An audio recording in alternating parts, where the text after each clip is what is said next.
അസ്സലാമു അലൈക്കും വറഹ്മത്തുള്ളാഹി. വഅലൈക്കും അസ്സലാം വറഹ്മത്തുള്ളാഹി വബറകാത്ത്. ഹസ്ബി റബ്ബി ജല്ലല്ലാ എന്ന ബൈത്തില് ഇപ്പൊ സാധാരണ ആൾക്കാരും മാഫി കൽബി ഖൈറുള്ള എന്നതാണ് പറയുന്നത്.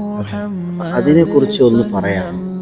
സാധാരണ കുട്ടികളെ തൊട്ടിലാട്ടുമ്പോൾ ബൈത്തുകൾക്കൊക്കെ ജവാബ് പറയുമ്പോൾ രണ്ട് തെറ്റാണ് ഇവിടെ സംഭവിക്കുന്നത്. അധികം ആളുകളും കൽബ് എന്നാണ് പറയുന്നത്.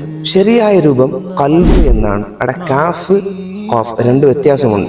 മാഫി ഖൽബി ഖൈറുല്ലാഹ് എന്നാൽ എന്റെ ഹൃദയത്തിൽ അല്ലാഹു അല്ലാതെ ഒരു ഇലാഹും ഇല്ല എന്നാണ് അർത്ഥം. മാഫി ഖൽബി ഖൈറുല്ലാഹ് എന്നാൽ എന്റെ ഹൃദയത്തിൽ അല്ലാഹുവിന്റെ നന്മയില്ല എന്നാണ് അർത്ഥം. അപ്പോൾ ഇത് തിരുത്തേണ്ടതാണ്. ശരിയായ രൂപം നമുക്കൊന്ന് പാടി നോക്കാം. ഹസ്ബി റബ്ബി ജല്ലല്ലാഹ് മാഫി ഖൽബി ഗൈറുല്ലാഹ് നൂർ മുഹമ്മദ് സ്വല്ലല്ലാഹ് ലാ ഇലാഹ ഇല്ലല്ലാഹ് ലാ ഇലാഹ ഇല്ലല്ലാഹ്.